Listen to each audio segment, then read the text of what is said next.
Good morning. आज मैं एक महत्वपूर्ण विषय लेकर आया हूँ जो समाजशास्त्र के विद्यार्थियों के लिए महत्वपूर्ण होगा। मनुष्य पर समाज का क्या प्रभाव है।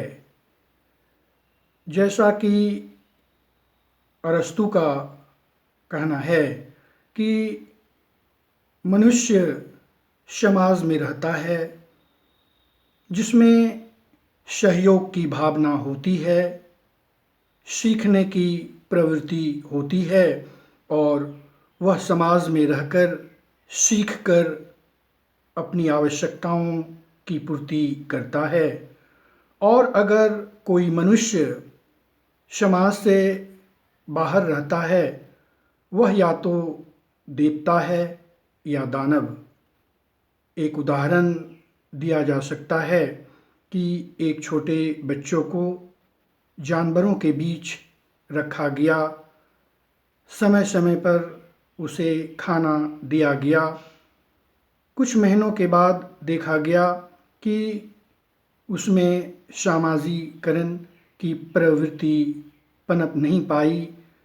वह जानवरों जैसा व्यवहार करने लगा और जानवरों जैसा बोलने लगा और जानवरों जैसा चलने लगा।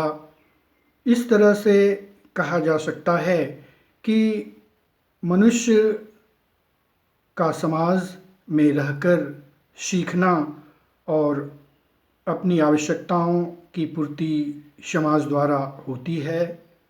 जब बच्चा जन्म लेता है तो वह न तो सामाजिक होता है और न असामाजिक, लेकिन जैसे जैसे समाज में वह बढ़ता है वह सीखता है और सीखने की प्रवृत्ति के द्वारा वह अपनी आवश्यकताओं की पूर्ति समाज में रहकर करता है।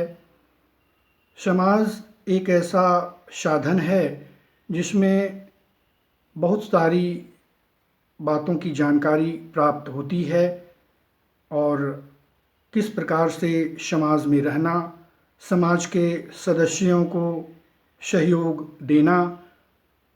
इस तरह से देखा जाए तो मनुष्य पर समाज का महत्वपूर्ण प्रभाव पड़ता है और समाज ही एक ऐसा साधन है जिसमें वह सीखकर आगे बढ़ता है।